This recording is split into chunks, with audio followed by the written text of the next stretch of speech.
إن الحمد لله نحمده ونستعينه ونستغفره ونعوذ بالله من شرور أنفسنا ومن سيئات أعمالنا من يهده الله فلا مضل له ومن يضلل فلا هادي له وأشهد أن لا إله إلا الله وحده لا شريك له وأشهد أن محمدا عبده ورسوله يا أيها الذين آمنوا اتقوا الله حق تقاته ولا تموتن إلا وأنتم مسلمون يا أيها الناس اتقوا ربكم الذي خلقكم من نفس واحدة وخلق منها زوجها وبث منهما رجالا كثيرا ونساء واتقوا الله الذي تساءلون به والأرحام إن الله كان عليكم رقيبا يا أيها الذين آمنوا اتقوا الله وقولوا قولا سديدا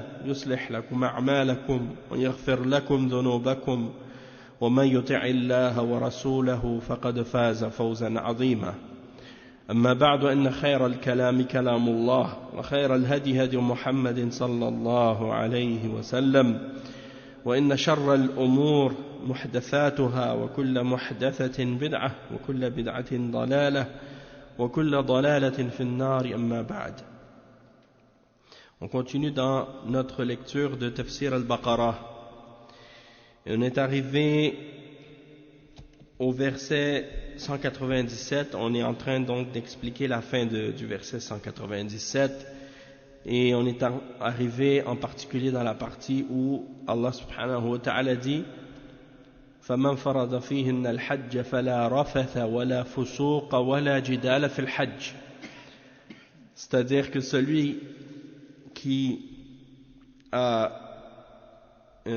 qui est rentré en état d'ihram pendant les mois sacrés, qui est rentré en état d'ihram pendant les mois sacrés pour accomplir le hajj, ou bien qui est rentré en état d'ihram pour accomplir la umrah, peu importe le moment de l'année, eh bien, une fois qu'il est entré en état d'ihram, il y a certaines choses, comme on a expliqué hier, qui lui deviennent interdites.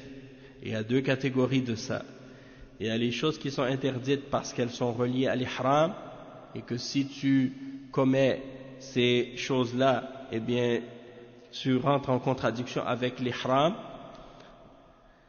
Et il y a d'autres choses qui sont interdites de façon générale, c'est-à-dire que c'est des péchés, donc ça c'est interdit en général, mais en particulier pendant le hajj. Lorsque tu es en état d'ihram, c'est encore plus grave de les faire.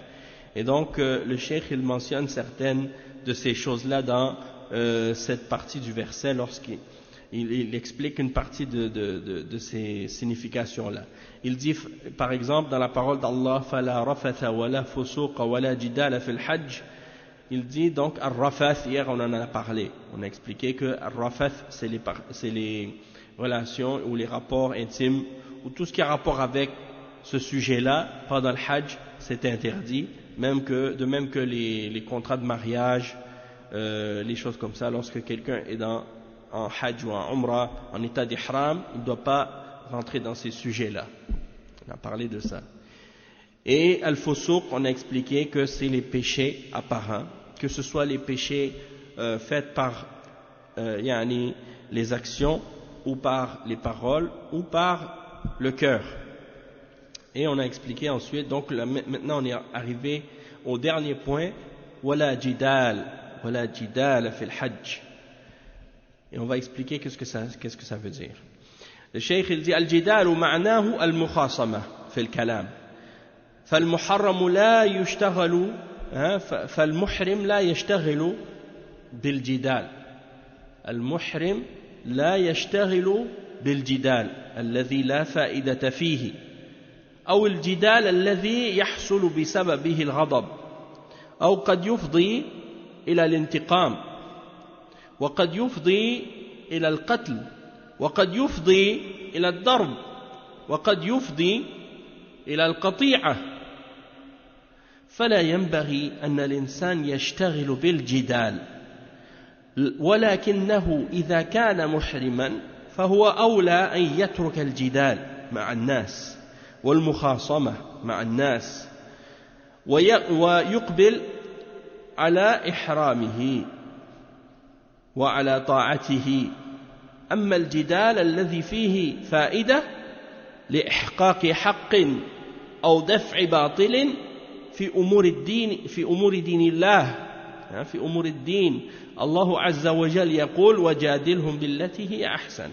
فالجدال إذا كان لأجل بيان حق أو رد باطل في أمور الدين فإنه عبادة، فلا بأس أن يجادل وهو محرم الجدال الذي يؤيد به حقا أو يدفع به باطلا.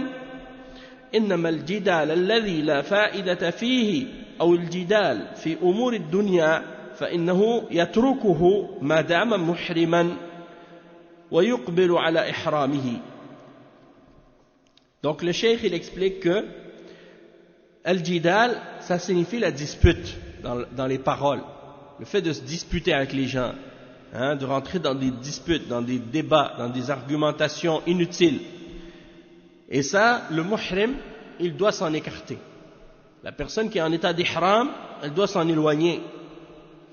Les disputes et les discours et les échanges inutiles, les argumentations et les disputes, parce que cela peut amener à la colère, parce que cela peut amener à vouloir se venger, parce que cela peut amener à vouloir même tuer quelqu'un, a'udhu billah, ou à le frapper, ou à couper les liens avec la personne. Et donc, il ne convient pas à quelqu'un, et quelqu'un ne doit pas donc se préoccuper du jidal pendant qu'il est muhrim. Et si cette chose-là est pas permise en temps normal, et dans tous les cas, tu ne rentres pas dans les disputes de façon générale dans ta vie, en tant que musulman, en particulier en état d'ihram. En particulier en état d'ihram, tu ne rentres pas dans ce genre de choses. Et donc, le cheikh il explique, il dit, tu te concentres dans ton ihram, tu te concentres dans l'obéissance d'Allah, dans l'adoration. En ce qui concerne les disputes, pas les disputes, mais plutôt le fait d'argumenter, de vouloir discuter avec quelqu'un pour établir la vérité, supporter la vérité, ou repousser le faux dans les questions religieuses, Allah subhanahu wa ta'ala, il dit à ce sujet-là dans le verset 125 dans Surat An-Nahl, وَجَادِلْهُمْ بِالَّتِي هِيَ أَحْسَنُ. Il discute avec eux et argumente avec eux de la manière la plus convenable, de la meilleure façon. Donc ça, il n'y a pas de problème. Si l'argumentation ou la discussion que tu fais avec la personne est dans le but de clarifier la vérité ou de réfuter le faux au sujet de la religion, dans ce cas-là, c'est une adoration de faire ça. Dans ce cas-là, c'est une bonne chose. Il n'y a pas de mal à faire ça, alors que tu es en état d'ihram ou que tu sois en dehors de l'ihram. Il n'y a pas de mal. Tant que tu restes dans les limites de ce qui est permis. Pour défendre le vrai, pour repousser le faux. Mais qu'est-ce qui est interdit? C'est la discussion et l'argumentation qui ramènent aucun bienfait. Le fait de se disputer dans les discussions au sujet des choses de la dunya, ça sert à rien. Et combien de fois les gens rentrent dans des discussions au sujet de la dunya, des discussions inutiles, des sujets futiles, et les gens se disputent sur des questions politiques, sur des questions économiques, ou sur des discussions, des choses de la dunya, des futilités. Quelqu'un il dit, par exemple, est-ce que par exemple, je sais pas moi, il y a des exemples de choses futiles, parfois les gens commencent à se débattre sur ces questions-là, Allah al-Musta'an. Et puis tu regardes à la fin, tu dis, mais qu'est-ce que ça change? Même si tu as raison, tu vas gagner quoi dans ces choses-là? Tu vas gagner quoi si tu as raison? On va te donner une médaille?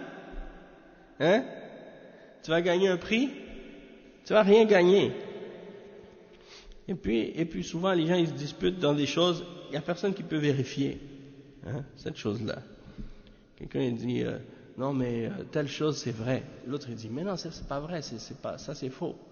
Et l'autre il dit non c'est vrai, et l'autre il dit non c'est faux, puis il reste comme ça pendant 10 minutes, 20 minutes en train de, un il affirme, l'autre il nie, un il affirme, l'autre il nie. Et c'est qui est-ce qui va trancher entre les deux, hein? Personne, hein? À moins qu'on ait vérifié la chose pour être certain, sinon il n'y a pas de moyen. Donc perdez pas votre temps dans ce genre d'argumentation. Et donc le cheikh il dit s'il n'y a pas de bienfait, il n'y a aucune chose méritoire qui sort de ça, il n'y a aucune chose bénéfique qui sort de ça, laisse-le, hein? En particulier quand tu es en état d'ihram, mais concentre-toi dans ton ihram. Il dit لأن الجدال أول شيء أنه يشغله عن ذكر الله، وثانيا أنه يعني يبعث الحزازة في النفوس والشحناء بين المتجادلين أو بين المتجادلين. ثالثا قد يفضي إلى محرم وهو الإيذاء إما بقتل أو ضرب أو غير ذلك من الأمور التي تنتج عن الجدال. فالمحرم يتجنب هذا ويسد هذا الباب إلا ما كان من الجدال في أمور الدين كما ذكرنا، وهو عنده علم أيضا. ما كل يجادل في أمور الدين، ما يجادل إلا إنسان عالم يعرف الحق من الباطل. أما العامي وأما الذي لا يعرف كيف يرد على المبطلين وكيف يبين الحق فهذا يسكت ولا يجادل. وعليكم السلام ورحمة الله. ولا جدال في الحج، وهذا على أن الجدال في الحج وعلى هذا على أن الجدال في الحج عام. وقيل ولا جدال في الحج يعني لا جدال في أحكام الحج، لأن الله بينها ووضحها فلا جدال فيها. والصحيح أن اللفظ عام، أنه لا جدال في أحكام الحج لأن الله بينها، وكذلك لا جدال في الأمور الأخرى من الجدال في أمور الدنيا، والجدال في الأخبار، والجدال في المخاصمات وغير ذلك، فالآية عامة. Donc le cheikh il dit, premièrement le jidal, pourquoi c'est mauvais discuter, de faire des disputes, des argumentations inutiles. Pourquoi c'est mauvais? Premièrement parce que ça te distrait du rappel d'Allah. Au lieu de faire le rappel d'Allah et de lire le Coran et de faire les adhkar et de mentionner Allah subhanahu wa ta'ala et de faire du bien, tu perds ton temps à discuter pour rien, des choses qui n'amènent aucun bienfait. Deuxièmement, ça ramène disons que la personne avec qui tu disputes, à force de disputer, ça ramène de l'animosité dans le cœur. Ça ramène de la colère entre les gens. Parce que des fois, c'est quand tu rentres dans la dispute puis que tu veux absolument avoir raison, ou l'autre veut absolument avoir raison, bien il y a l'orgueil qui rentre là-dedans, puis la personne, elle commence à se mettre en colère parce que l'autre personne, elle refuse d'accepter ce qu'elle dit, et l'autre la même chose, et donc l'orgueil rentre dans le cœur, et après les gens ils commencent à se fâcher l'un contre l'autre et à se détester et à s'énerver l'un contre l'autre, et ça c'est mauvais, ça c'est mauvais. Et donc, ça c'est la deuxième raison pour laquelle c'est mauvais de faire le jidal. Et la troisième raison que le cheikh il a mentionné aussi, c'est que ça peut ramener à quelque chose de haram. Ça peut ramener à quelque chose qui est interdit. Soit que il commence à vouloir frapper l'autre, ou même ça peut aller jusqu'à vouloir le tuer. Parce que l'autre il va peut-être commencer à vouloir l'insulter, et à le dénigrer, à le ridiculiser, et des choses de ce genre. Et quand la personne se met en colère, peut-être qu'elle va commencer à vouloir même frapper ou des choses comme ça. Ça c'est grave. les disputes, souvent ça commence comme ça. Des gens commencent à se frapper, à se battre pour des choses comme ça des fois. Allah al-Musta'an. C'est rare que tu vois deux personnes comme ça qui marchent dans la rue, hein, et qu'ils commencent à se frapper sans rien, sans que rien se soit passé auparavant. Au début, en général, il y a toujours des paroles. Hein? Les gens, ils ne se frappent pas comme ça. Il y a toujours une chose qui cause la dispute pour que par la suite, un des deux transgresse contre l'autre et commence à vouloir le frapper. Hein? Donc ça c'est des choses graves. Ça vient souvent de al-jidal. Wal'iyadhu billah. Et le shaitan, il monte sur les gens et il commence à attiser le feu de la colère en eux jusqu'à ce que ça les amène à vouloir faire ce genre de choses. Et des fois, la personne, elle frappe l'autre et puis elle ne sait pas, peut-être que sans le vouloir, elle le tue. Des fois, tu peux tuer quelqu'un, mais ce n'est pas intentionnel. Hein? Tu pousses quelqu'un même. Tu le pousses comme ça. Et lui, il tombe sans faire exprès, il casse son cou en tombant. Hein? Ça, c'est arrivé à beaucoup de gens.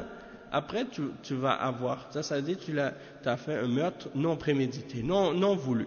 Tu n'as pas voulu le tuer, mais tu l'as tué, sans faire exprès. Hein? Tout ça à cause des disputes inutiles.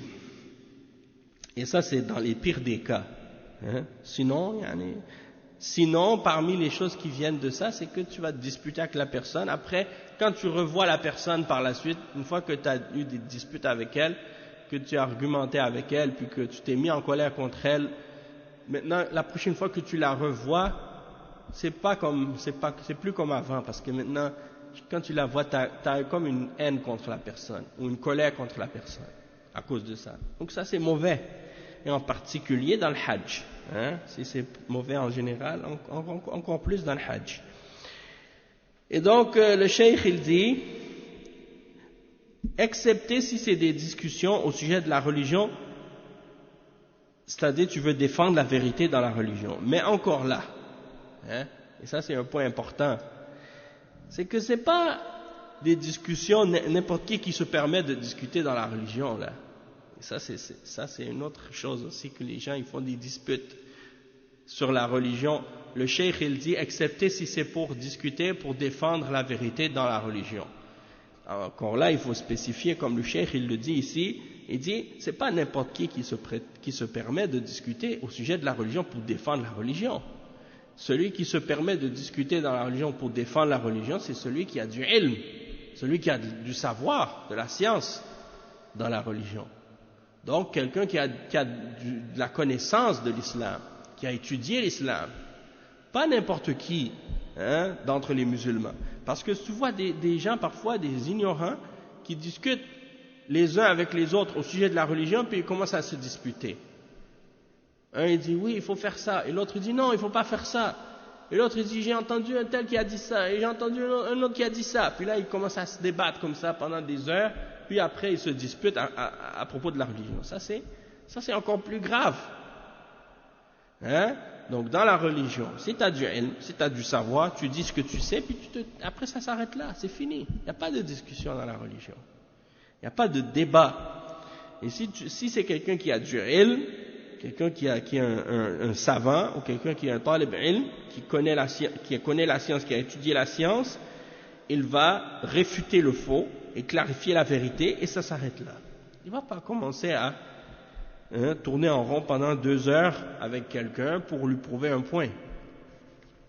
Si tu vois que tu as fait le tour du sujet, tu as fait le tour de la question, puis que la personne elle comprend et elle accepte la vérité, alhamdulillah.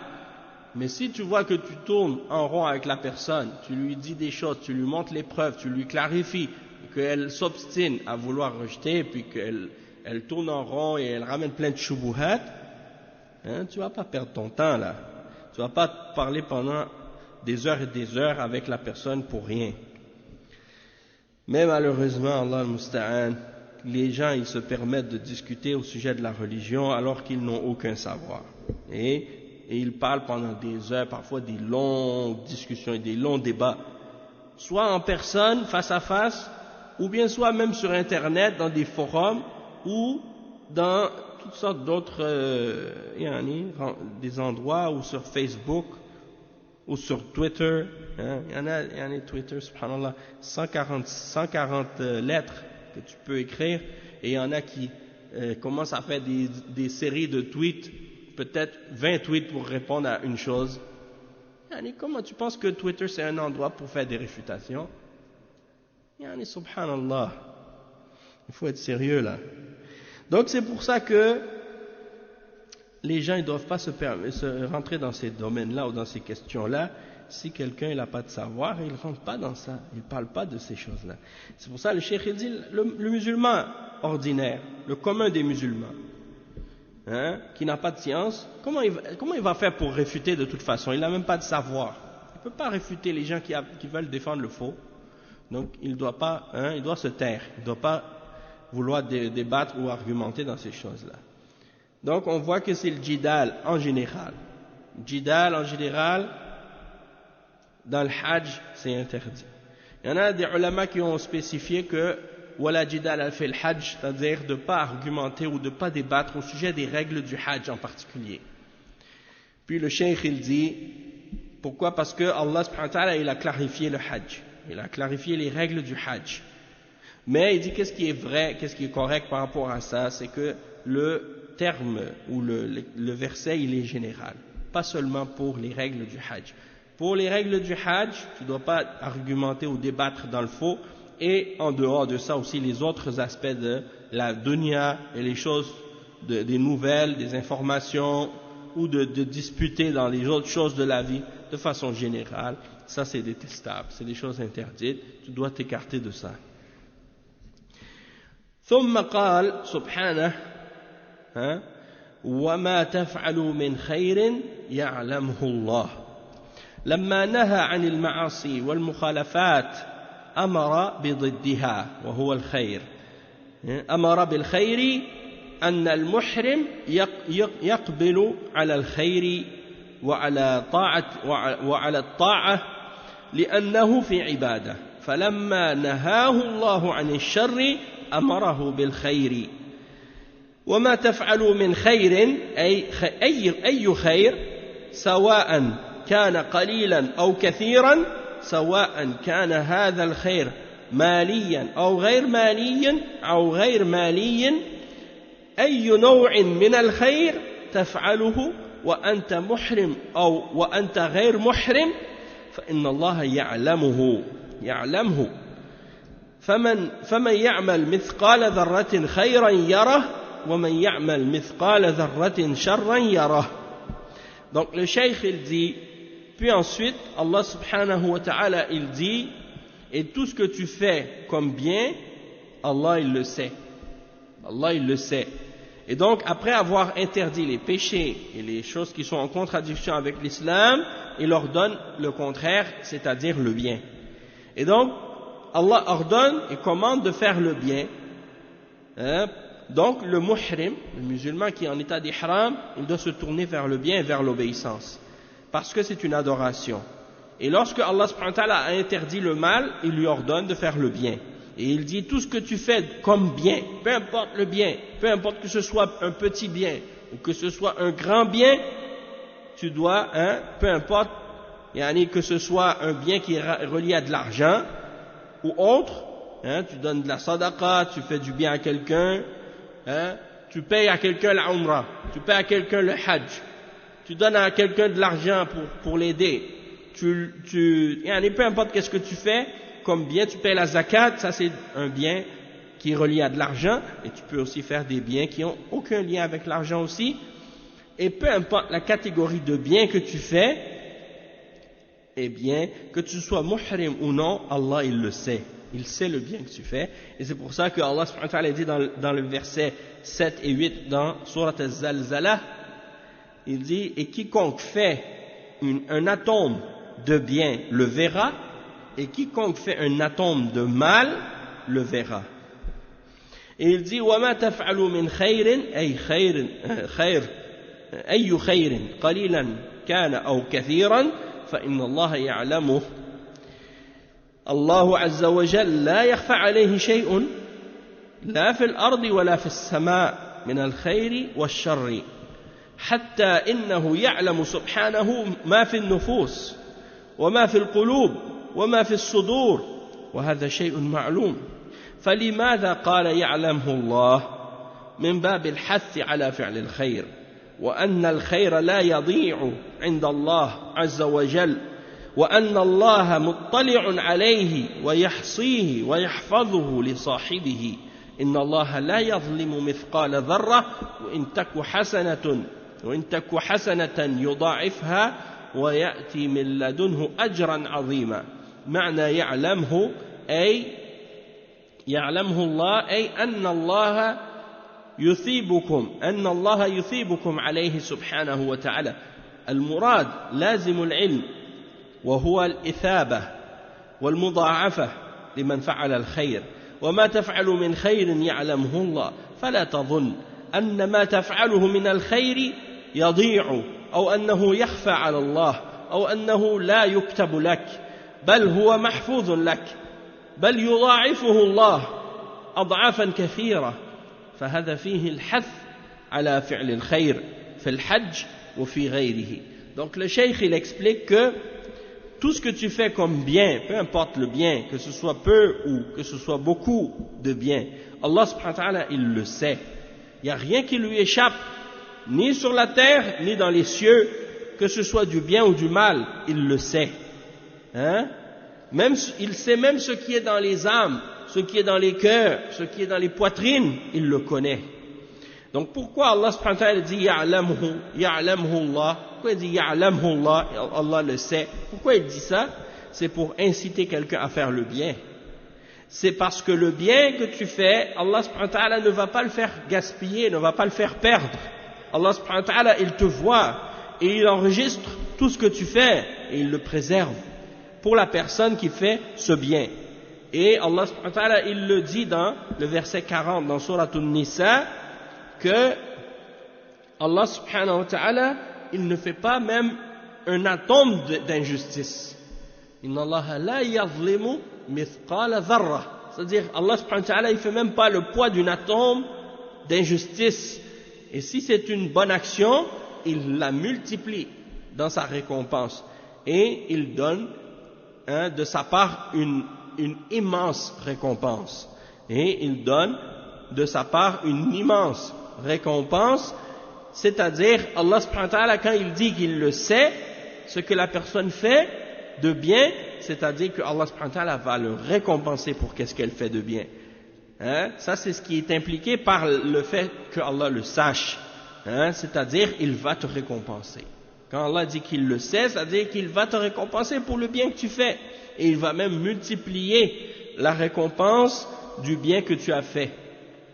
Il dit, وَمَا تَفْعَلُوا مِنْ خَيْرٍ يَعْلَمْهُ اللَّهُ. Et ce que tu fais de bien, Allah le sait. Donc ne pense pas que ce que tu fais comme bien, ça va être perdu, ça va être oublié. Tu vas faire quelque chose de bien, et puis Allah subhanahu wa ta'ala ne va pas l'écrire pour toi. Peut-être que tu penses que si tu dis Subhanallah, ce Subhanallah que tu viens de dire, il va pas être écrit, il va pas être comptabilisé pour toi. Non, il va être comptabilisé pour toi. Il va être même multiplié pour toi. Il va être récompensé par Allah subhanahu wa ta'ala. Toi tu vas l'oublier, Allah ne l'a pas oublié. Toi tu l'as oublié, Allah il l'a enregistré. Il va être comptabilisé pour toi, tu vas avoir la récompense de ce Subhanallah. Et toi tu vas arriver au jour de la résurrection, tu dis Subhanallah, je me souviens même plus que j'avais dit Subhanallah. J'avais même pas calculé que j'avais dit Subhanallah, Allah il l'a écrit pour toi. Et tu vas voir la récompense de ce Subhanallah que tu as dit. Donc il ne faut pas s'imaginer qu'il y a quelque chose qui échappe à Allah. Allah il le sait, si tu fais du bien, Allah il le sait. Peut-être que les hommes ils ne le savent pas.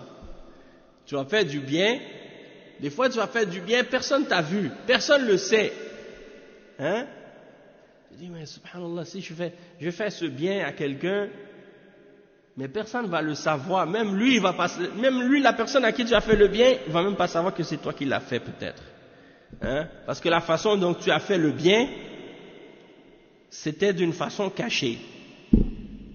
Je sais pas moi, hein? T'es allé chez quelqu'un, ou t'es passé quelque part chez quelqu'un, tu lui as caché de l'argent quelque part,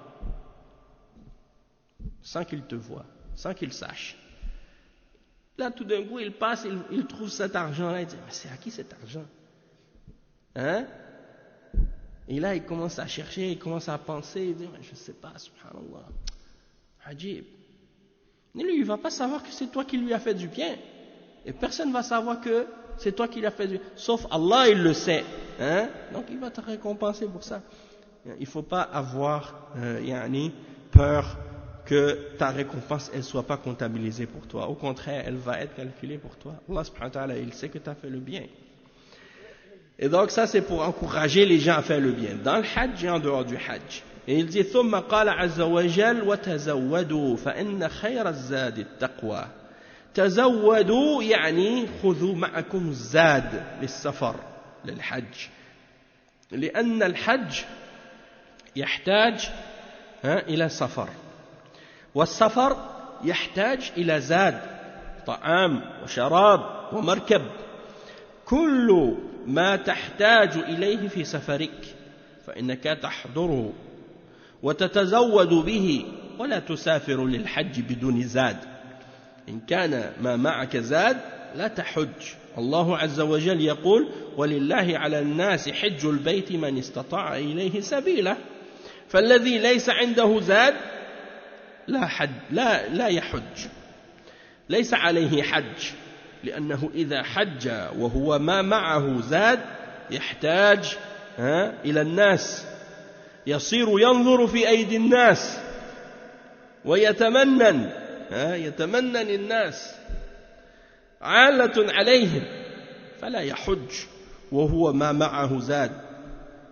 Le Cheikh il dit, Allah subhanahu wa ta'ala dit dans le verset ensuite وَتَزَوَّدُوا, prenez vos provisions, parce que la meilleure des provisions, c'est la piété, taqwa.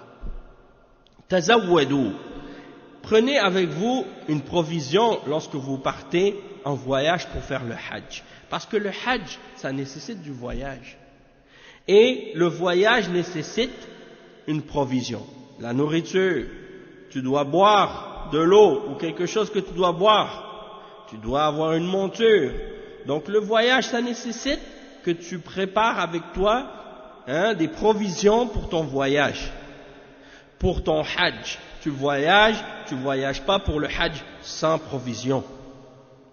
Donc si tu n'as pas de provision, tu ne fais pas le hajj. Tu n'as pas de provision, tu ne voyages pas. Il faut que tu aies tes provisions. Allah subhanahu wa ta'ala, il dit dans le verset 98 dans Surat Al-Imran, 97 pardon, dans Surat Al-Imran, et Allah subhanahu wa ta'ala a imposé le hajj vers la maison pour celui qui en a la capacité, pour celui qui a les moyens. Si tu n'as pas ce qu'il te faut, si tu n'as pas la capacité, alors c'est pas obligatoire pour toi de faire le hajj dans ce cas-là. T'as pas de provision, alors dans ce cas-là, tu fais pas le hajj. Parce que qu'est-ce qui arrive si tu pars au hajj, tu n'as pas de provision, qu'est-ce qui arrive? Tu vas regarder qu'est-ce que les autres ont dans leurs mains. Toi, tu n'as rien à manger, les autres mangent. Tu commences à regarder les autres. Pour eux, ils te donnent. Mais le problème, c'est que eux, ils ont calculé leurs provisions pour eux-mêmes.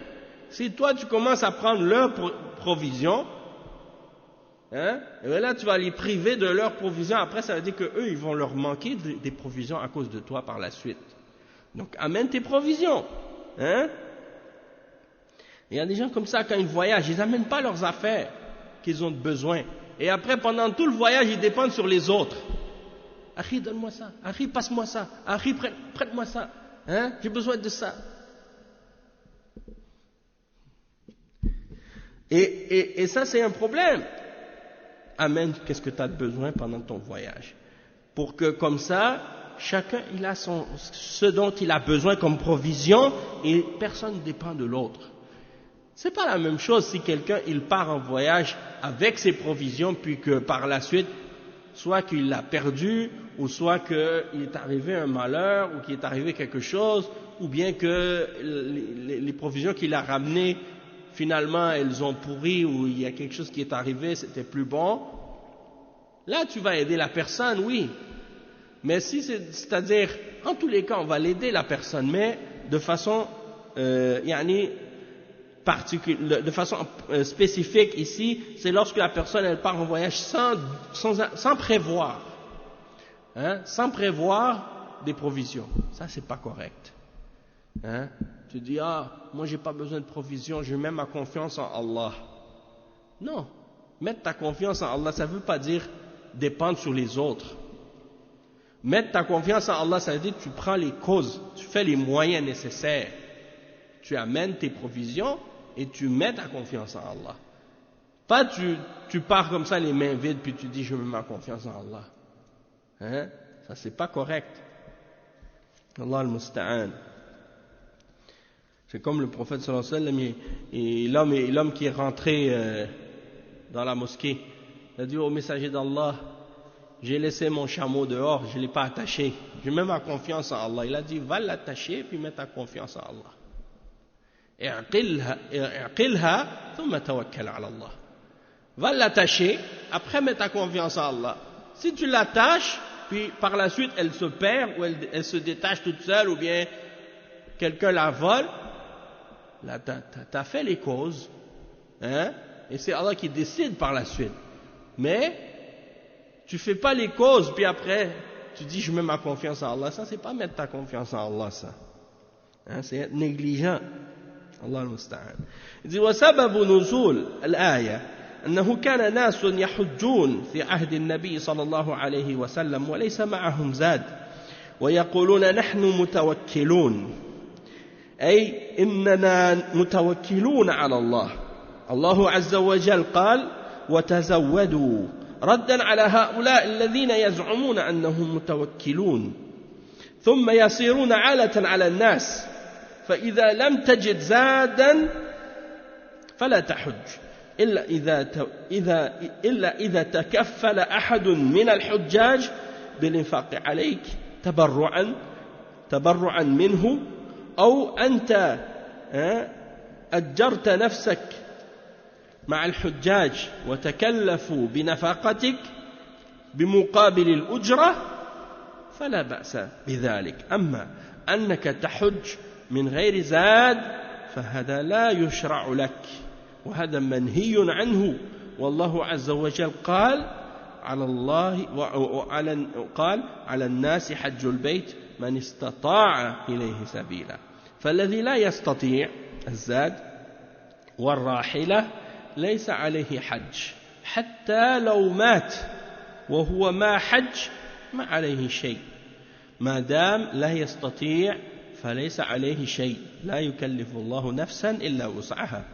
Donc le cheikh il explique, il dit que la révélation de ce verset, pour la raison pour laquelle il a été révélé, ou une des raisons pour laquelle il a été révélé, c'est qu'il y a des gens qui partaient au Hajj à l'époque du prophète sallallahu alayhi wa sallam, ils n'avaient pas leur provision, ils n'amenaient pas leur provision. Il dit nous on met notre confiance en Allah, nous on met notre confiance en Allah. Allah musta'an. Et Allah subhanahu wa ta'ala les a réfutés en disant wa tazawwadu, prenez votre provision. Pour réfuter ceux qui prétendent que eux ils mettent leur confiance en Allah puis après ils dépendent des gens. Akhi, donne-moi ça, prête-moi ça. J'ai besoin de ça, j'ai besoin de ça. Il dit à moins que quelqu'un d'entre les gens qui étaient parmi les hujjaj, il s'est chargé de dépenser pour toi. Il dit toi tu viens au Hajj, tu es à mon compte. C'est moi qui s'occupe de toi. T'amènes rien, t'achètes rien, c'est moi qui paye, c'est moi qui va te donner ta provision. Dans ce cas-là, c'est correct. Ou bien, t'es parti avec un groupe pour faire le Hajj, et c'est eux, toi t'as payé un prix, puis eux, ils s'occupent de toutes les autres choses. Ta provision, ta nourriture, ta chambre, ton hôtel, tout le reste. T'as payé un prix global, un prix, comme on dit, un package, comme ils disent. Puis eux, après le reste, c'est eux qui s'occupent. Ils te fournissent la nourriture, ils te fournissent les choses. Dans ce cas-là, il n'y a pas de problème. Tu n'as pas amené de provision, c'est pas grave. Eux, ils sont chargés de te donner ta provision. Dans ce cas-là, c'est correct. Mais de partir sans rien, ça c'est pas permis. C'est pas légiféré. C'est interdit de faire ça. Et Allah subhanahu wa ta'ala, il dit, et donc le hajj est imposé aux gens, c'est imposé une obligation pour les hommes de faire le hajj vers la maison pour celui qui a la capacité de le faire, pour celui qui a les moyens. Si tu n'es pas capable de trouver la provision et de trouver le moyen de transport pour aller faire ton hajj et que tu meurs sans avoir fait ton hajj, tu n'as pas de péché. Tu n'as pas commis de péché dans ce cas-là. Pourquoi? Parce que tu n'avais pas les capacités, tu n'avais pas le moyen, tu n'étais pas capable. Tu n'avais pas d'argent suffisamment pour faire ton hajj, tu n'avais pas de provision, tu n'avais pas le prix du transport. Dans ce cas-là, tu n'es pas dans le péché. Quand est-ce que tu es dans le péché de ne pas avoir fait le hajj? C'est quand tu avais les moyens et quand tu avais la capacité de faire ton hajj puis que tu ne l'as pas fait. Tu dis, je vais laisser à l'année prochaine. Je vais laisser à l'année prochaine. L'année suivante arrive, je vais faire l'année prochaine. L'année suivante, l'autre année encore arrive, je vais le faire l'année après. L'autre année après, non, l'année l'autre. À chaque fois, tu remets, finalement, tu meurs, alors que tu avais les moyens de le faire, tu ne l'as jamais fait. Dans ce cas-là, là, tu es dans le péché. Dans ce cas-là, oui, tu es dans le péché. Pourquoi? Parce que tu avais la capacité, tu avais les moyens, mais tu l'as laissé passer, tu l'as retardé sans excuse. Alors, dans ce cas-là, tu es dans le péché. Allah al-Musta'an.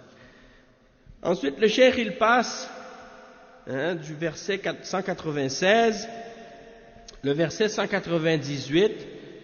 ليس عليكم جناح أن تبتغوا فضلا من ربكم فإذا أفضتم من عرفات فاذكروا الله عند المشعر الحرام واذكروه كما هداكم وإن كنتم من قبله لمن الضالين ثم أفيضوا من حيث أفاض الناس واستغفروا الله إن الله غفور رحيم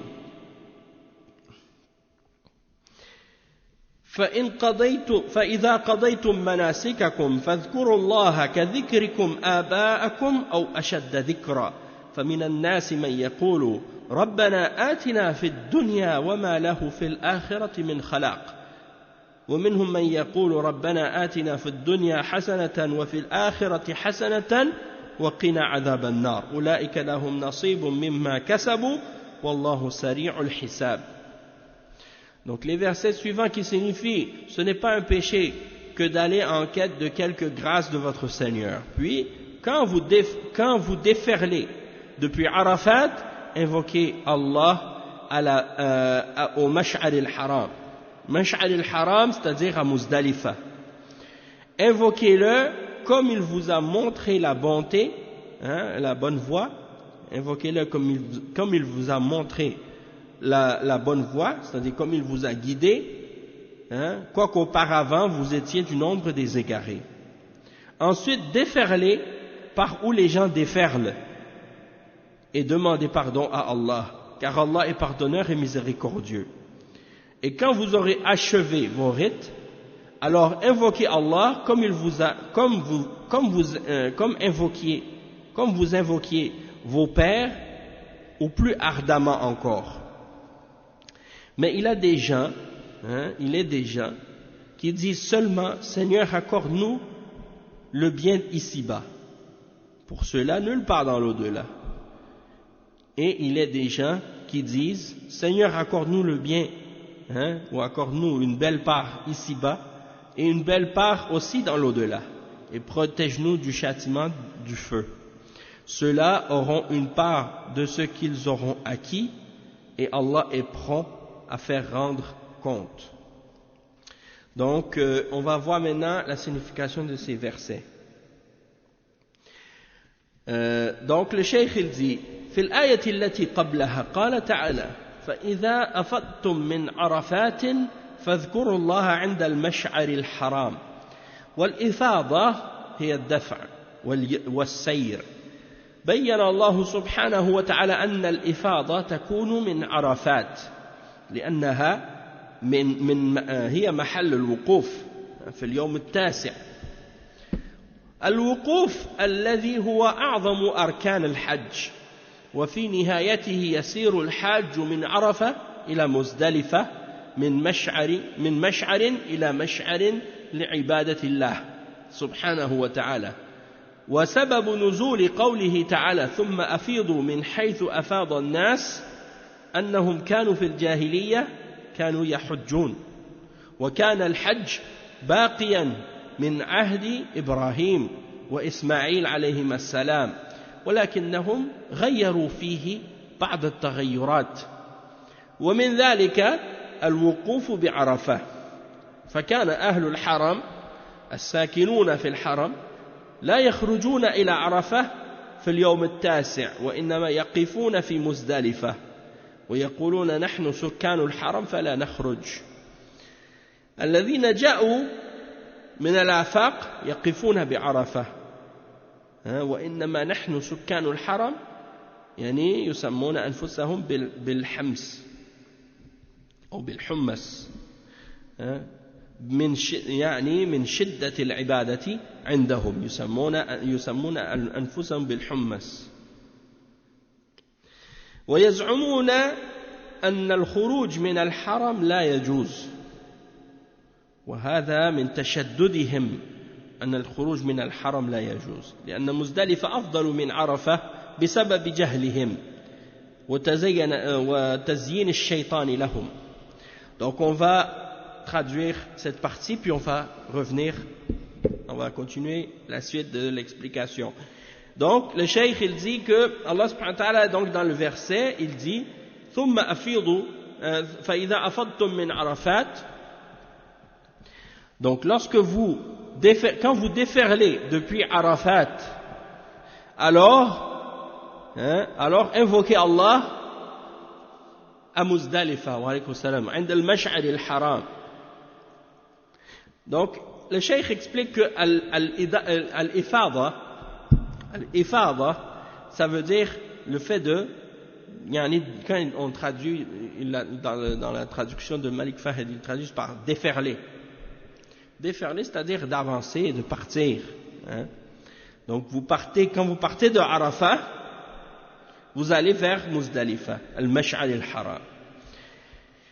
Et il dit que al-Ifada, le départ, le déferlement si on veut, eh bien c'est à partir de Arafat, parce que Arafat c'est l'endroit où tous les gens qui font le Hajj se tiennent le 9e jour. Le 9e jour. Il dit Al-Wuquf, donc le fait de se tenir à Arafat, c'est le plus grand pilier du Hajj. C'est le pilier le plus important dans le Hajj. Et il termine, quand la personne qui est dans le Hajj, elle a terminé, c'est-à-dire elle quitte Arafat et elle s'en va vers Muzdalifa.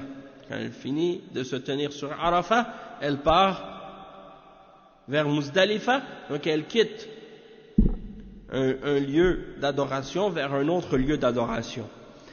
Et la raison de la révélation de ce verset-là, c'est que ensuite Allah subhanahu wa ta'ala, quand il dit puis ثُمَّ أَفِيضُوا مِنْ حَيْثُ أَفَاضَ النَّاسِ, puis déferler de là où déferlent les gens. Suivez, ensuite déferler par là où déferlent les gens. Il dit que les gens dans la Jahiliya, ils faisaient le Hajj aussi, c'est-à-dire les mushrikoun, les idolâtres, ils faisaient le Hajj eux aussi. Avant la venue du prophète Mohammed sallallahu alayhi wa sallam, les gens faisaient le Hajj. Ils faisaient le Hajj eux aussi. Et ils faisaient le Hajj pourquoi? Parce que c'était un des restants de la religion d'Abraham. C'était une des choses qui leur était restée de la pratique de Ibrahim et de Ismaïl alayhim as-salam. Sauf qu'ils avaient changé des choses dans la façon dont Ibrahim avait enseigné à faire le Hajj. Et parmi les choses qu'ils ont changées, c'est que eux, ils ne restaient pas à Arafat. les mushrikoun de la Mecque, hein, ils disaient, nous on est les gens du haram, on est des gens de la Mecque, donc on ne se tient pas à Arafat. C'est seulement les gens qui viennent de l'extérieur qui se tiennent à Arafat. Nous, on est les gens, hein, du haram. Donc on reste pas à Arafat. Il se donnait même un nom spécial pour dire que eux sont les gens qui sont dans l'adoration. Ils n'ont pas besoin de rester à Arafat. Hein? Ils sont dans l'adoration, ils sont forts dans l'adoration. Eux, ils passent direct à Muzdalifa. Puis ils considéraient que Muzdalifa était meilleur que Arafat parce que, hein, le shaitan leur avait embelli ça à cause de leur ignorance. Donc le cheikh il dit فلما حج النبي صلى الله عليه وسلم كانوا لا يشكون أنه سيقف في مزدلفة لأنه منهم ولكن الرسول صلى الله عليه وسلم واصل السير إلى عرفة فأخلف ظنهم وأعاد الوقوف على ملة إبراهيم عليه الصلاة والسلام وألغى تغييرهم الذي غيروه في الوقوف فهذا معنى قوله ثم أفيضوا من حيث أفاض الناس أي من عرفة فالوقوف يكون في عرفة لا في مزدلفة فهذه ملة إبراهيم عليه الصلاة والسلام فالمراد بقوله الناس قيل هو إبراهيم عليه السلام وقيل على عمومه المراد بالناس الحجاج الذين يقفون في عرفة على ما كان عليه الوقوف ولم يغيروه فأمر الله المسلمين أن يقفوا بعرفة وأن يفيضوا منها إلى مزدلفة ثم أفيضوا من حيث أفاض الناس أي من عرفة لا من مزدلفة فدل هذا على أنه لا يجوز لأحد أن يخالف المسلمين في مسألة الوقوف بل يجب أن يقف المسلمون جميعا في اليوم التاسع مع ذي الحجة من اليوم التاسع من ذي الحجة في عرفة. Donc on va traduire cette partie. Le cheikh il dit donc lorsque le prophète sallallahu alayhi wa sallam a fait son hajj, les mushrikoun de Quraysh, ils n'avaient pas de doute que le prophète sallallahu alayhi wa sallam allait lui aussi rester à Muzdalifa parce qu'il était un des leurs. Il fait partie des gens de Quraysh. Donc ils s'imaginaient que le prophète sallallahu alayhi wa sallam allait faire comme eux et qu'il allait rester à Muzdalifa. Mais lorsqu'il a fait son hajj, il a contredit ce qu'il pensait. Il a continué à avancer jusqu'à ce qu'il arrive à Arafat. Et il a ramené le wuquf, le fait de se tenir sur Arafat, selon la voie d'Abraham. Et il a annulé les transformations que les mouchriquines avaient rajoutées et changées de la voie d'Abraham. Et donc il a ramené le wuquf à Arafat et non à Muzdalifa. Et c'est pour ça que la signification du verset, puis déferler d'où les gens déferlent, ou déferler d'où les gens ont déferlé, c'est-à-dire à partir de Arafat. Déferler à partir de Arafat. Et donc, al-wuquf doit être, le fait de se tenir, le fait de rester debout, ça doit être à Arafat. Le fait de rester, ça doit être, de s'installer, ça doit être à Arafat, de rester à Arafat.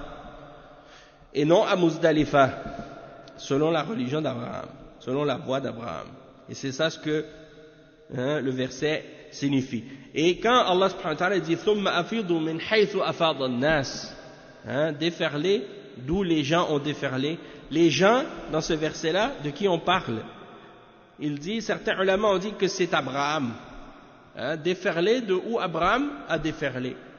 D'autres ulama ont expliqué que non, c'est les gens en général, parmi les gens qui font le hajj, et qui se tiennent à Arafat.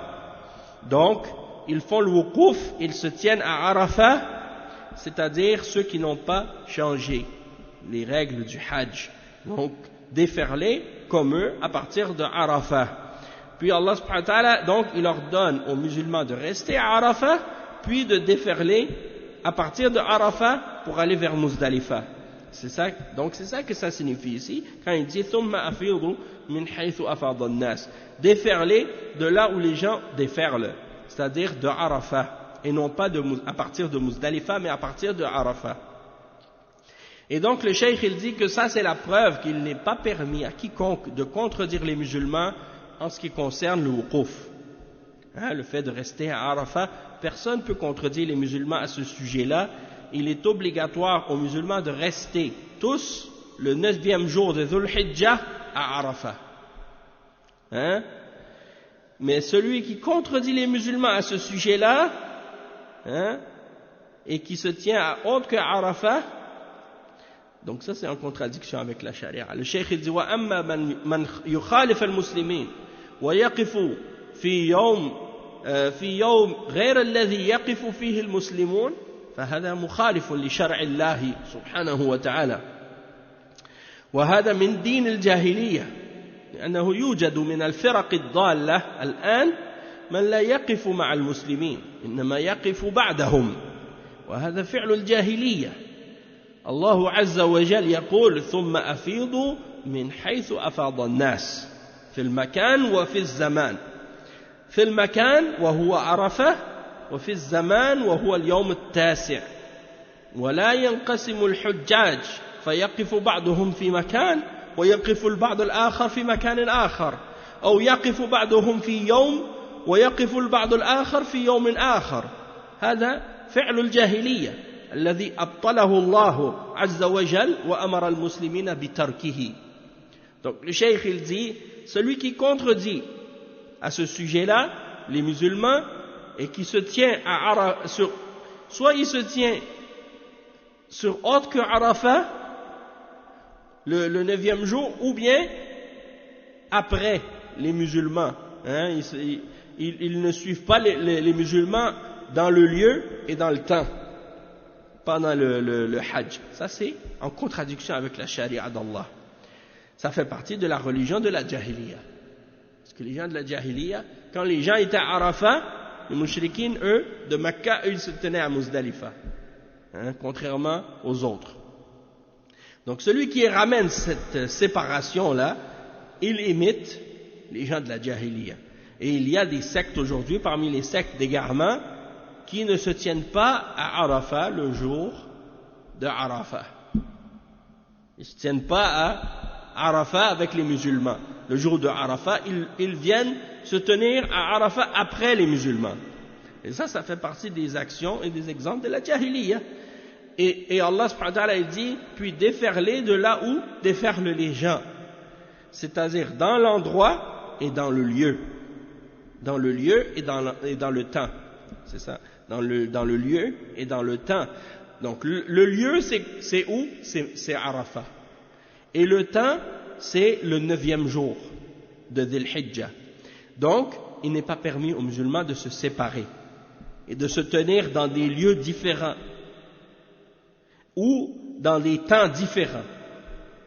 De se tenir ailleurs qu'à Arafat et de se tenir un autre moment à Arafat que le 9e jour. Donc, c'est pas que, par exemple, une partie des musulmans se tiennent à un endroit et d'autres, parmi les hujjaj, se tiennent ailleurs. Ou qu'une partie des musulmans se tiennent le 9e jour à Arafat et d'autres se tiennent autre que le 9e jour à Arafat. Ça fait partie des actions de la Jahiliya que Allah subhanahu wa ta'ala a annulé et a déclaré faux. Et il a ordonné aux musulmans d'abandonner ce genre de choses. Puis il dit وَهَذَا الْقَوْلُ الْمَشْهُورُ فِي مَعْنَى الْآيَةِ. Cette signification qu'on vient de mentionner, ça c'est la signification qui est célèbre, qui est connue au sujet de la signification de ce verset-là. وهناك قول آخر أن المراد بالإفاضة من مزدلفة ليلة العاشر ثم أفيضوا أي من مزدلفة من حيث أفاض الناس فأولا يقفون بعرفة ثم يفيضون منها وهذا مذكور في قوله فإذا أفضتم من عرفات ثم ينزلون في مزدلفة ويبيتون فيها ثم يفيضون منها إلى منى فعند هؤلاء أن الإفاضة المذكورة في الآية هي الإفاضة من مزدلفة لأن الله ذكر إفاضتين الإفاضة الأولى في قوله فإذا أفضتم من عرفات والإفاضة الثانية في قوله ثم أفيضوا من حيث أفاض الناس أي من مزدلفة وهذا معنى قريب لا شك أنه قريب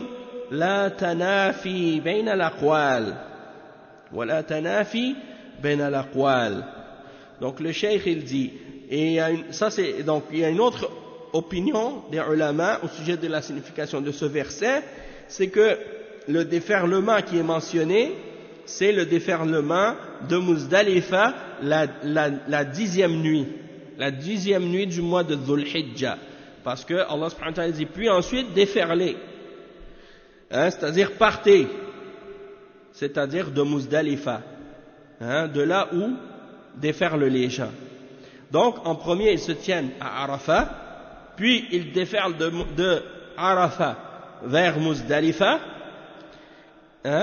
et ça c'est mentionné dans le verset فَإِذَا أَفَضْتُم مِّنْ عَرَفَاتٍ, quand vous déferlez de Arafat, le verset 198, puis ils descendent vers Muzdalifa, puis ils dorment là-bas.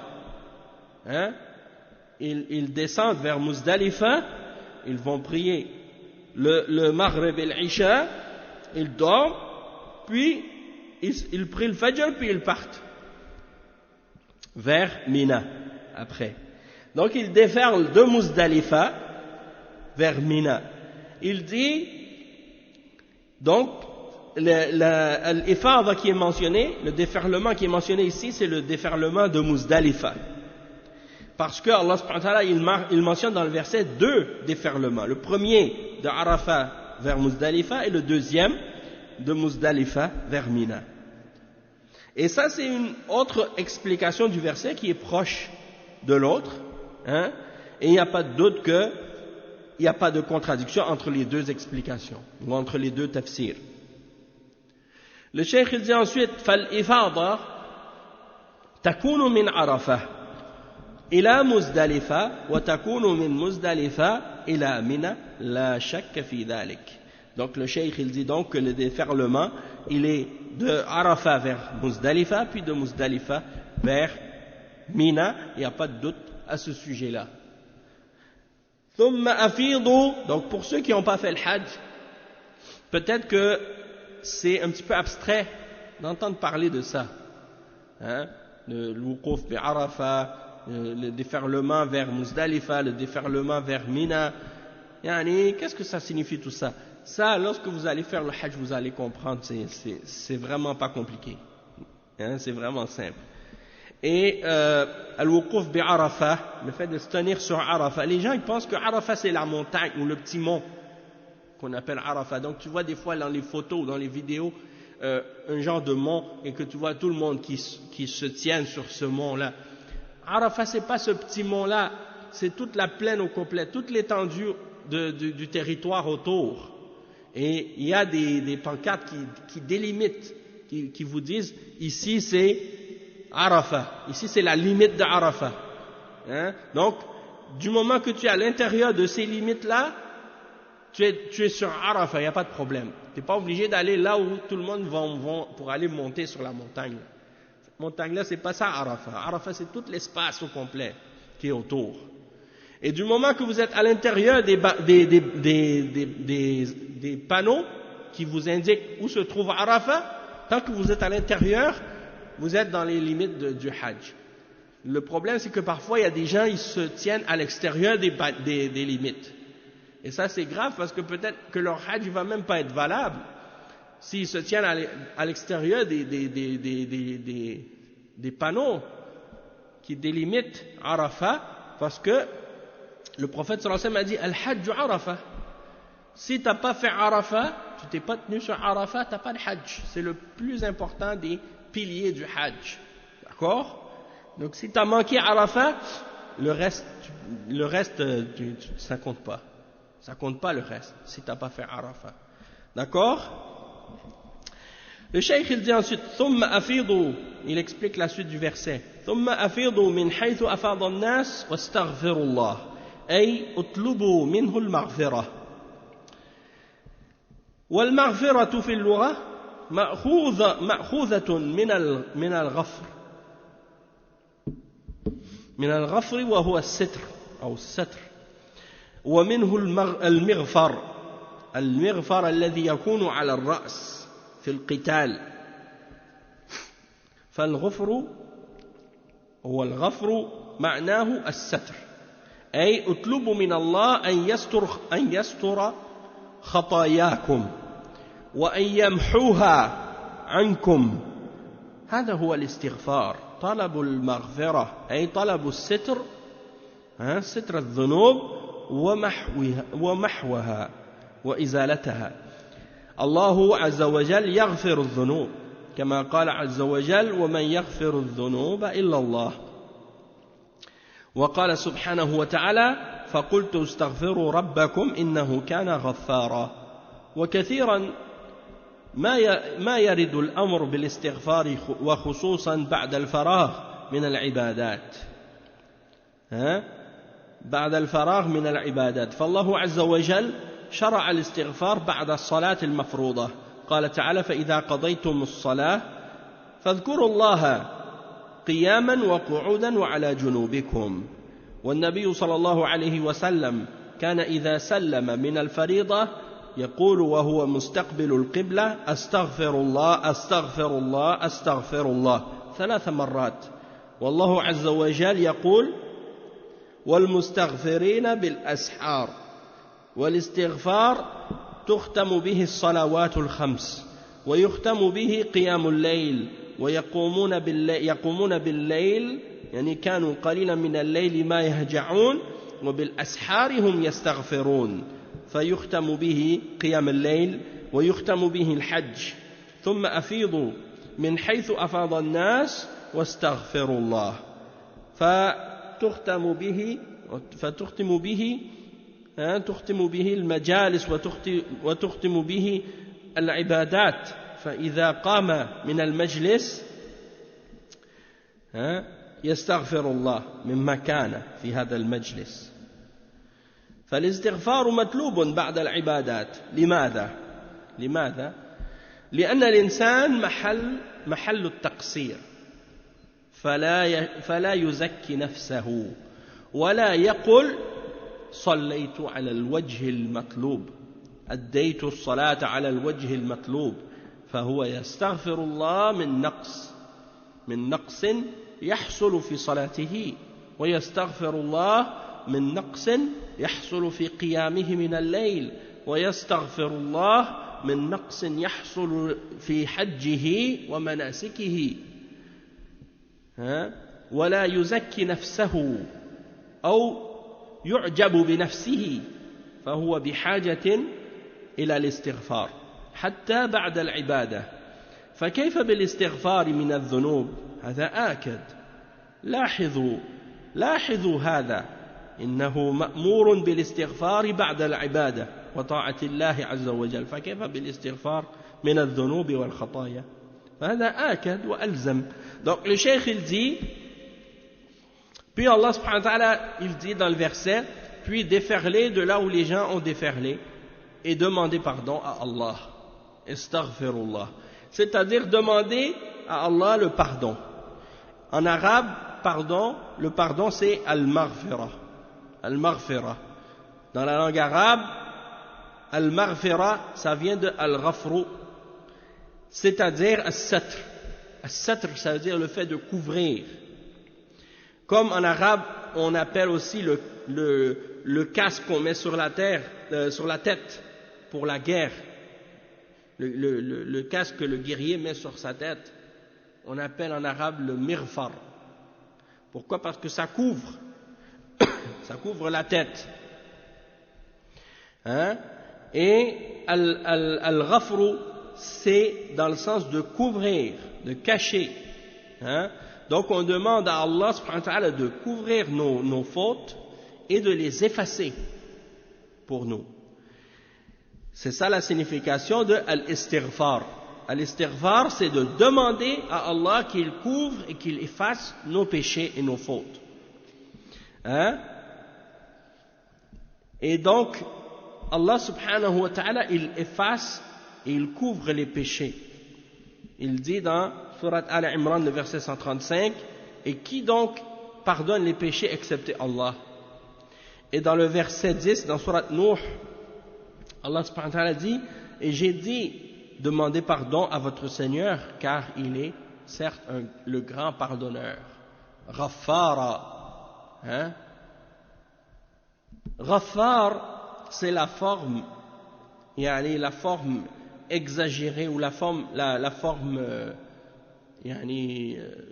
renforcée du terme ghafir. Ghafir, c'est fa'il, c'est celui qui pardonne. Mais Ghaffar, c'est sous la forme fa'al. Ghaffar, celui qui pardonne énormément, qui pardonne beaucoup. Hein? Donc Allah subhanahu wa ta'ala, il est Ghaffar, et il pardonne beaucoup et il aime pardonner beaucoup. Hein? Il aime pardonner à ses serviteurs qui demandent pardon et qui se repentent. Et on voit que la demande de pardon, elle est souvent ordonnée dans le Coran et dans la religion après avoir terminé d'accomplir certaines adorations. Tu vois que Allah subhanahu wa ta'ala, il nous ordonne dans la religion de demander pardon après avoir accompli des adorations et des actes d'obéissance. Parce que Allah subhanahu wa ta'ala, par exemple, il a légiféré de demander le pardon après avoir fait les prières obligatoires. Wa alaykum salam wa rahmatullah. As-salawat al-mafrouda. Allah subhanahu wa ta'ala dit dans le verset 103 dans Surat An-Nisa, lorsque vous avez complété la salat, souvenez-vous d'Allah. Souvenez-vous d'Allah ou bien rappelez-vous d'Allah debout, assis ou sur votre côté. Et le prophète sallallahu alayhi wa sallam, lorsqu'il terminait la prière obligatoire, alors qu'il était encore tourné vers la Qibla, il disait Astaghfirullah, Astaghfirullah, Astaghfirullah. Première chose qu'il dit après avoir terminé la salat, quand il fait le taslim, Assalamu alaykum wa rahmatullah, Assalamu alaykum wa rahmatullah. Qu'est-ce qu'il dit? La première chose, Astaghfirullah, Astaghfirullah, Astaghfirullah. Je demande à Allah pardon, je demande à Allah le pardon, je demande à Allah le pardon. 3 fois. Et on voit dans le verset 17, Allah subhanahu wa ta'ala dans Surat Al-Imran, il parle de ceux qui demandent le pardon au moment de l'aube. Wal mustaghfirina bil ashar. As-sahar, c'est l'aube.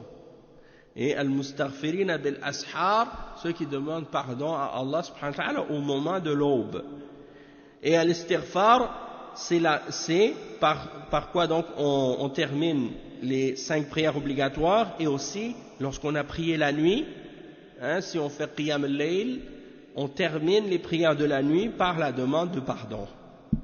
Allah subhanahu wa ta'ala, il mentionne dans Surat Al-Dhariyat, le verset 17 et 18, Kanu qalilan min al-layli ma yahja'un.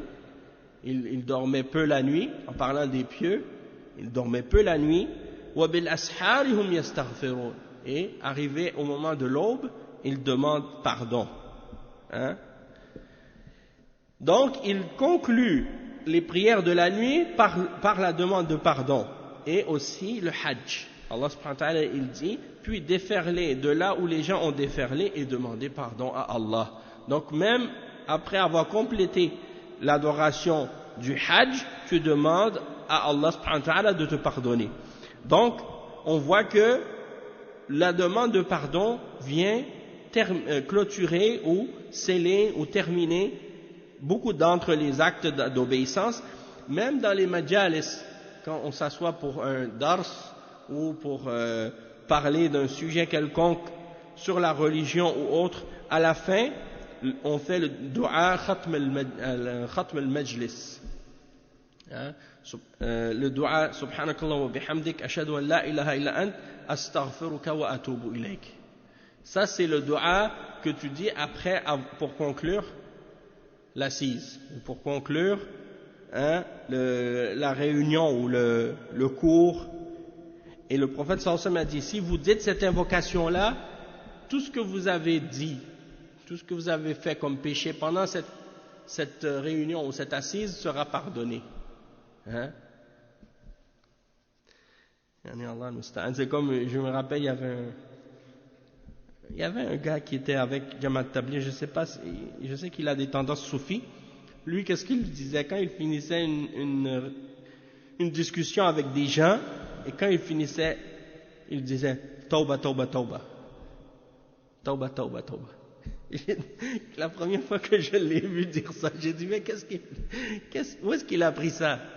Hein? Et ça, c'est pas sunnah de dire ça de cette façon. La sunnah, c'est tu dis subhanakallah wa bihamdik, ashhadu an la ilaha illa ant, astaghfiruka wa atubu ilayk. C'est ça le dua de Khatm al-Majlis. Hein? C'est pas de dire tauba, tauba, tauba. Parce que tauba, c'est pas avec la bouche seulement, c'est avec le cœur, et il y a les conditions. Si tu dis juste avec la bouche comme ça, tauba, ou bien tu dis juste astaghfirullah. Hein? Souvent on dit avec la bouche, des fois on a l'habitude, on dit astaghfirullah, astaghfirullah. Mais on ne pense pas vraiment le sens de astaghfirullah dans notre cœur. Hein? Donc al-istighfar, c'est pas juste quelque chose, une parole qu'on dit avec la langue. Al-istighfar aussi, ça doit être sincère dans le cœur. Et si on est sincère dans notre istighfar, ça implique qu'on cesse de faire le péché, pas juste qu'on continue à le faire, hein, puis qu'on dit astaghfirullah. Sinon, c'est juste une parole qu'on dit comme ça avec la langue qui n'a pas un réel impact sur notre foi, sur notre personne. Et donc, le cheikh, il dit donc, même le hajj, on le termine par l'istighfar, les bonnes œuvres, on termine par l'istighfar, on demande pardon. Donc, c'est quoi la sagesse dans ça? Pourquoi on termine des bonnes œuvres en demandant pardon à Allah? Est-ce qu'on a fait quelque chose de mal? Hein? Est-ce que quand on a fait la salat, on dit astaghfirullah, est-ce qu'on vient juste de faire quelque chose de mal pour qu'on demande pardon? Non, la raison pourquoi on termine par l'istighfar, c'est parce que nous, en tant qu'êtres humains, on a des manquements, on a des faiblesses, on a des défauts. Et l'adoration qu'on vient d'accomplir, même si on a prié la prière la plus concentrée et la meilleure prière qu'on a pu faire, il y aura toujours quelque chose dedans qui a été déficient ou qui a été imparfait. Hein? Et donc, on ne va pas se purifier nous-mêmes, hein, et se glorifier nous-mêmes ou être ébloui de nos œuvres au point où on pense que nos actions sont parfaites ou complètes, de la manière que Allah les exige de notre part. Et donc, on demande à Allah subhanahu wa ta'ala pardon pour les manquements qu'on a eus dans nos adorations, quand on les a accomplis, pour qu'il nous pardonne ces manquements-là, pour qu'il nous pardonne ces périodes dans lesquelles peut-être on a été distrait, où on a été insouciant, où on a été dans la lune, comme on dit. Hein? Des fois on est dans la lune. On est en train de prier, mais on n'est pas là réellement. On pense à autre chose. Des fois, le shaitan, il vient, pendant que tu pries, il vient te faire penser à quelque chose. Ah, j'ai oublié. Est-ce que j'ai vraiment éteint les lumières de la voiture? Hein? Ou des choses comme ça. Le shaitan, il vient te distraire. Ah, je dois acheter le lait après la salade. Ah, je dois aller acheter du lait. Ah, je dois aller faire ça. Tu vois? Le shaitan, comme ça, il vient et te fait penser à des choses. Non, concentre-toi dans ta salade. Tu t'es concentré, mais peut-être que tu as encore eu des petits manquements dans ta salade, dans ta concentration, dans ta dévotion, dans ta piété.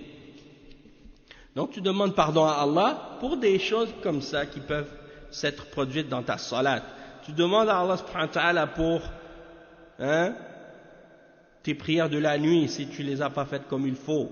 ou bien dans le sens, quand je dis comme il faut, tu ne les as pas fait à la perfection, comme Allah voudrait que tu les fasses, ou dans ton hajj, ou dans n'importe quelle autre adoration. Puis en même temps, tu ne vas pas te purifier toi-même et être ébloui de tes propres œuvres.